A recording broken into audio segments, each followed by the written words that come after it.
Bonjour à tous, donc vidéo aujourd'hui très importante pour tous les auditeurs, tous les gens qui regardent mes vidéos. Suite à la dernière vidéo sur le moteur Infinix pédagogique voilà, qui a 500 watts à l'arbre, je tenais tout d'abord à vous faire une petite vidéo explicative. Alors c'est un défi pour moi, je vais essayer de simplifier au maximum la compréhension, l'état de l'art. Alors pour tous ceux qui diraient oui, avec ça, tu violes les principes de la thermodynamique, tutti quanti, tu devrais avoir un prix Nobel.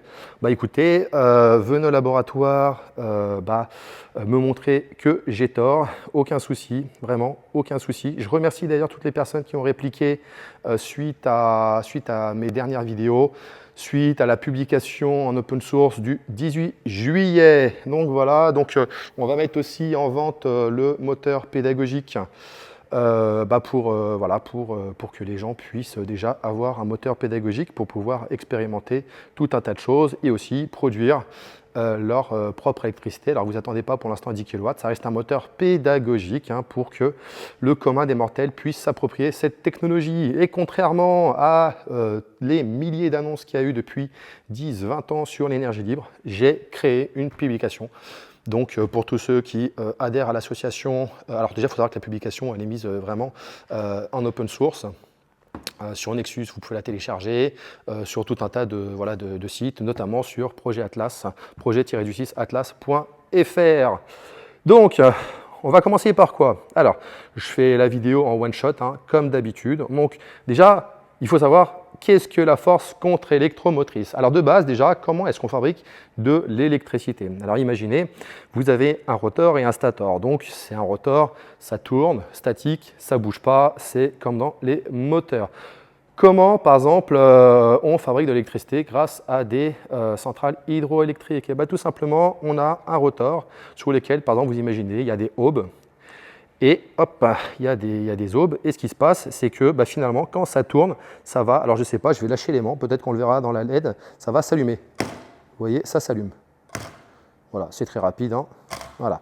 Donc, ce qu'il faut comprendre ici, c'est que quand on génère une variation de flux, près d'un bobinage, automatiquement, on génère un courant et une tension aux bornes ici d'une petite LED vraiment toute rikiki. Il faut savoir que si par exemple je fais très loin, il ne se passe rien. Par contre, si plus je vais me rapprocher, plus le champ magnétique va être intense, plus je vais générer un courant. Alors vous allez me dire, ok, c'est bien. Mais il y a une deuxième chose, c'est que je peux enlever la LED, je peux injecter un courant, et quand ce courant est injecté, le bobinage, lui, va se transformer en électroaimant.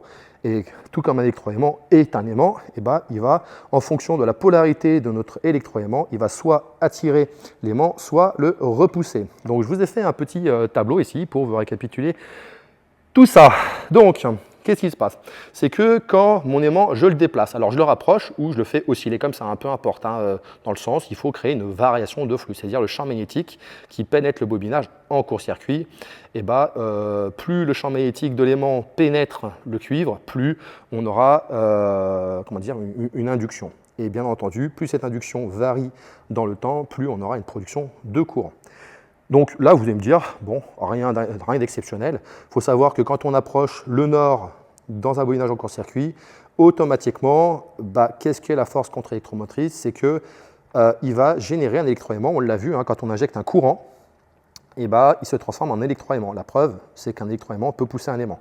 Donc il va se passer quoi? Il va se passer que quand le nord va se rapprocher du bobinage en court-circuit, automatiquement, vu qu'un courant traverse la bobine et alimente l'ampoule, on va avoir un champ magnétique opposé à la polarité de notre aimant.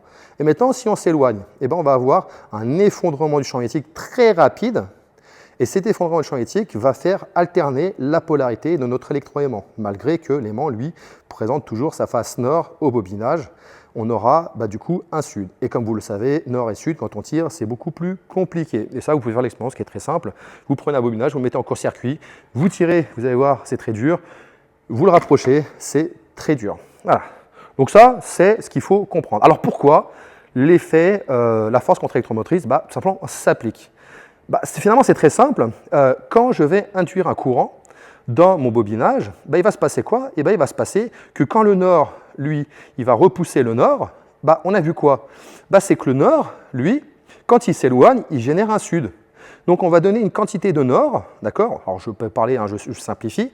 On va générer une quantité de nord qui correspond à une quantité de courant, d'énergie transmise. Mais l'élément, lui, quand il va s'éloigner, bah, le nord, bah, finalement, il va lui faire chuter le courant par opposition de phase par rapport au nord qui se déplace. Alors là, je suis un peu technique, mais voilà, très simplement, c'est ce que ça veut dire. Parce que si je n'alimentais pas, par exemple, avec la batterie, mais que mon bobinage était en court-circuit, bah, on aurait un sud. Donc si vous avez, par exemple, un vecteur, une énergie hein, de magnétisme, on va dire, je ne sais pas, j'ai une bêtise, de 1 joule, et bah, si notre aimant, lui, se déplace, et bah, il va enlever du moins 1 joule à notre champ magnétique par rapport à l'alimentation. Voilà, bref, c'est un peu, voilà, c'est un peu biscornu de ça, mais encore une fois, toujours pareil, là, avec l'état de l'art, le niveau que j'explique et toutes ces choses-là, bon, je vous invite, hein, tout ce que je dis, c'est du commun des mortels, hein, c'est vraiment le commun des mortels.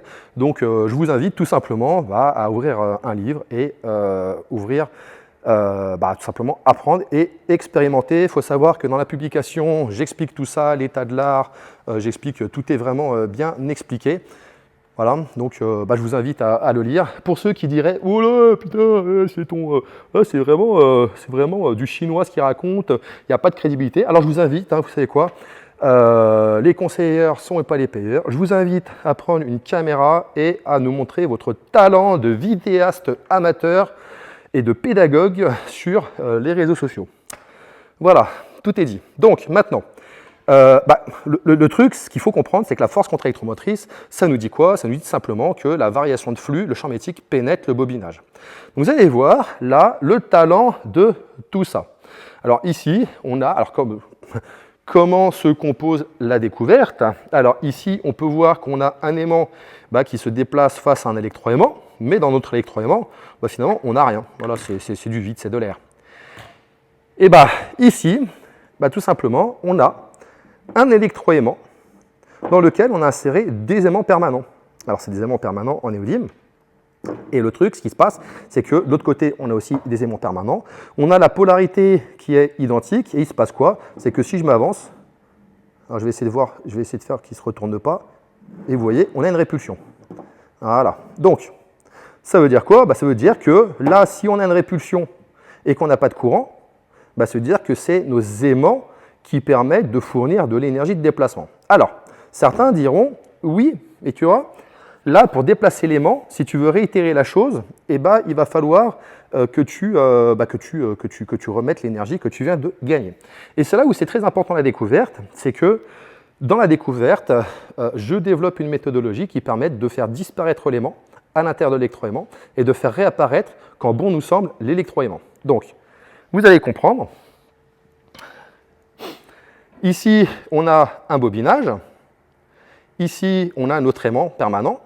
Et exactement la même chose. Il faut vraiment faire en sorte que les deux bobinages soient parfaitement identiques en résistance. Ce qui ne peut pas être le cas d'un point de vue physique. Hein, voilà.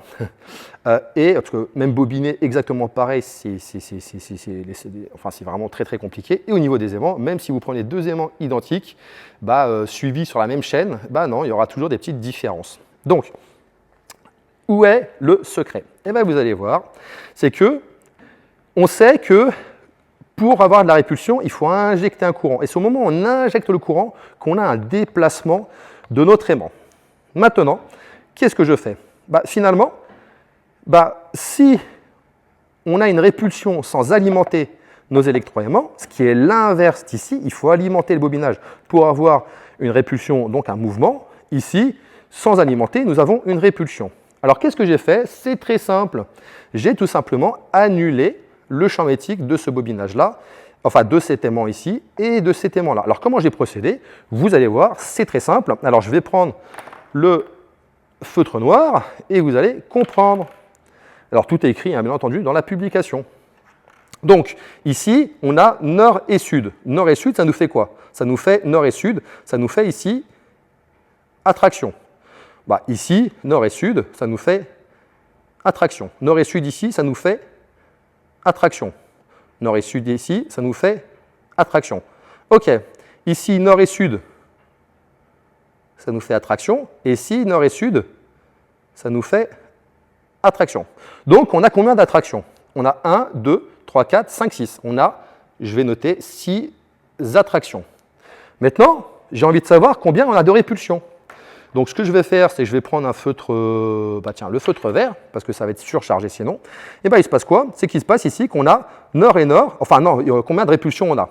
On va voir nord et nord, une répulsion, sud et sud, une répulsion, sud et sud, une répulsion, nord et nord, une répulsion, et ici, nord et nord, une répulsion, nord et nord, enfin sud et sud, une répulsion. Donc on a 6 répulsions. Donc si on a 6 attractions, 6 répulsions, la totalité, la globalité du champ magnétique de nos aimants et de nos bobinages, vectoriellement, sont totalement annulés. Et comment je me suis assuré de ça? Parce que vous allez me dire, oui, non, c'est de la théorie, mais la pratique. La pratique, j'ai fait comment? C'est très simple.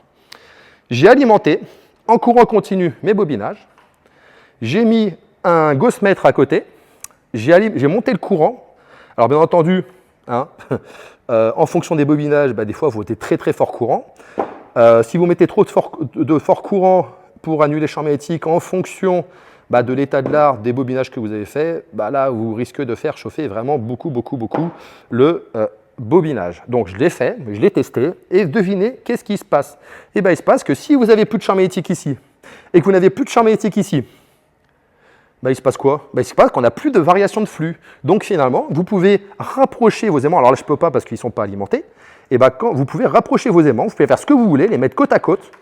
Et vous savez ce qui va se passer? Rien au niveau de notre alimentation. Et pourtant, on est en train d'alimenter nos électroaimants. Si on n'avait pas nos aimants dans nos bobines et qu'on alimentait de la même façon nos électroaimants, si on les rapprochait, il se passerait quoi?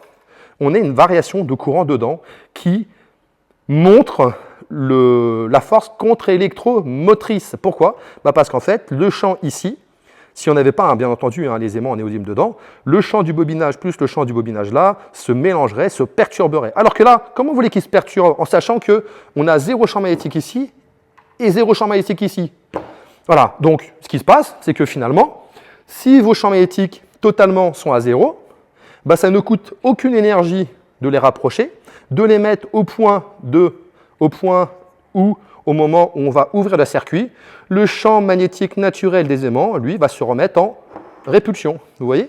En répulsion. Pourquoi? Parce que si j'approche mes aimants, mais qu'on a 0 champ magnétique, et au moment où ils sont au point mort haut, j'ouvre le circuit, l'effondrement du champ magnétique, lui, va être quasi instantané, de l'ordre de quelques microsecondes.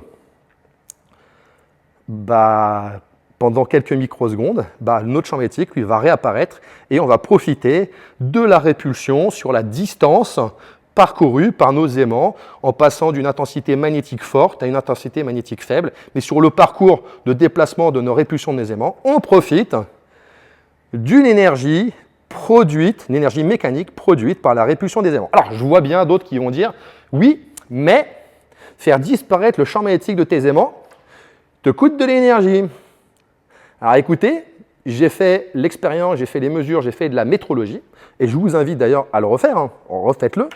Et vous savez quoi?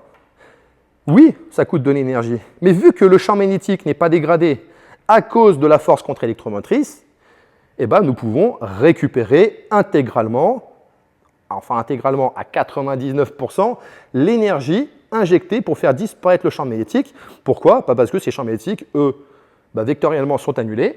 Et on peut tout simplement, lors de l'ouverture de notre IGBT, notre interrupteur, comme ici par exemple, ou comme là, alors je n'ai pas mis d'interrupteur, mais je vais mettre un interrupteur, parce qu'il y en a qui diront oui, il n'y a pas d'interrupteur, ici, mince, commence à déconner là les feutres, hop, ici, au moment de l'ouverture, on va avoir en fait l'effondrement du champ magnétique qui lui, on peut récupérer pour le réinjecter à la source.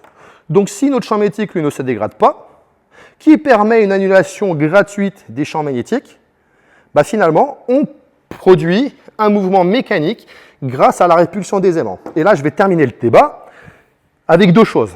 La question est, si les aimants, sur leur parcours de déplacement, le circuit est totalement ouvert et le courant est de 0,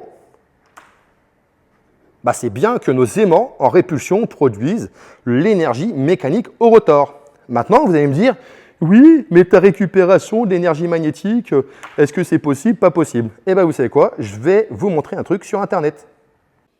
Alors, maintenant, comme je l'ai expliqué, je n'ai pas de force contre-électromotrice.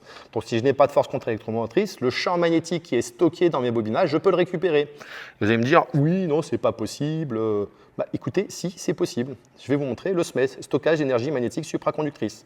Alors moi, c'est que mon moteur, ma technologie, bah, elle n'est pas supraconductrice, donc je dois user d'autres méthodes. Je ne peux pas stocker indéfiniment le champ magnétique. Donc ça, c'est des formules TLR, c'est taux divisé L sur R, T, voilà. Donc ça, c'est des formules qui me permettent, moi, de savoir combien de temps mon énergie va être stockée et au bout de combien de temps je dois la récupérer. Donc voilà, donc c'est des technologies qui existent, hein, stockage d'énergie supraconductrice. Hein. Bien entendu, moi, c'est transitoire, hein, mon stockage d'énergie. Eux, c'est pour, voilà, c'est des formes de batteries d'énergie supraconductrice, hein, ce qui n'est pas mon but. Hein. Donc, bah, tout simplement, hein, voilà, je ne vais pas vous expliquer et surcharger la vidéo, hein, mais sachez juste que voilà, c'est possible. Allez, sur ce, n'hésitez pas à partager la vidéo et voilà, petit pouce bleu et je vous aime tous, hein, peace and love les gars.